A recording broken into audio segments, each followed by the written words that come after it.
অতীতে ধর্ষণের ঘটনায় অভিযুক্ত শিক্ষককে রাখা যাবে না স্কুলে, এই দাবি নিয়েই এবার সরব হলেন সীমান্ত এলাকার মানুষজন। আরজিকর কাণ্ড নিয়ে যখন প্রতিবাদে উত্তাল গোটা রাজ্য, তারই মাঝে অভিভাবকদের এমন দাবি ঘিরেই তৈরি হয়েছে শোরগোল। এমনকি প্ল্যাকার্ড হাতে স্কুলের গেটে বিক্ষোভ দেখাতেও দেখা গিয়েছে তাদের।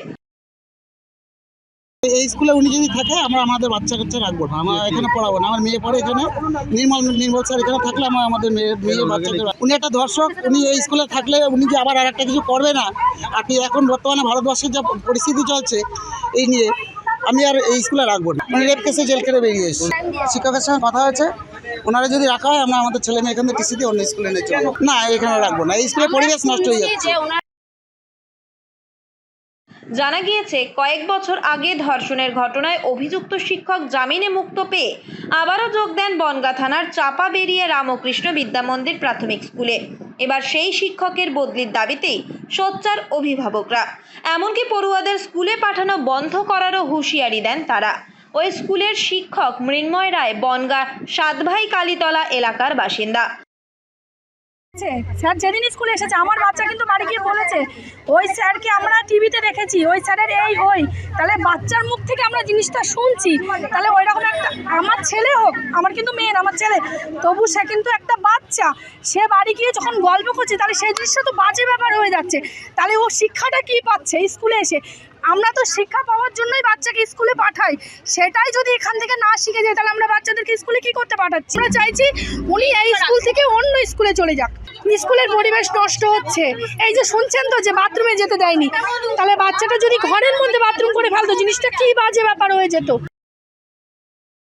স্থানীয় সূত্রে জানা যায়, 2022 সালের সেপ্টেম্বর মাসে ওই শিক্ষকের বিরুদ্ধে ভাড়াটিয়া মহিলাকে ধর্ষণের অভিযোগ ওঠে। সেই অভিযোগে তিনি গ্রেফতার হয়েছিলেন, সম্প্রতি জামিনে মুক্তি পেয়েছেন।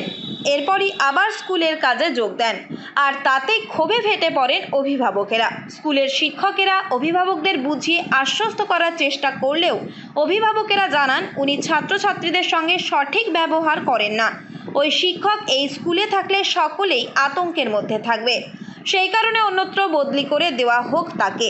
যদিও স্কুলের প্রধান শিক্ষিকা সোমা বিশ্বাস বলেন, অভিভাবকরা মৃন্ময় বাবুর বদলির দাবি করেছেন, এটা অভিভাবকদের বিষয়। আমরা তো সরকারি কর্মচারী, সরকারি নিয়ম অনুযায়ী আমাদের চলতে হয়। এসআই ম্যাডাম আমাকে ফোন করে অর্ডার দিয়েছেন মৃন্ময় স্যারকে জয়েন করাতে, আমি জয়েন করিয়েছি। এখন গার্জেনরা যদি মনে করে যে ওই স্যার থাকলে ওনারা বাচ্চা পাঠাবেন না বা বাচ্চা পড়াবেন না, তাহলে সেটা হায়ার অথরিটি আছে, সেখানে গিয়ে জানাতে হবে আমাদেরকে। আমরা তো আইনিভাবে তো আমাদের হাত পা বাঁধা, আমাদের তো কিছু করার নেই, ওনারা হায়ার অথরিটিকে জানাক। এবার যাই হোক, মানে পূর্বের কোনো ঘটনায় হয়তো ওরা কোনোভাবে ক্ষুব্ধ, তার জন্য হতে পারে। আরজিকর কাণ্ডের পর যাতে আর কোনো রকম এহেন ঘটনা না ঘটে তার আশঙ্কা করেই অভিভাবকদের এমন দাবি বলেই মনে করা হচ্ছে।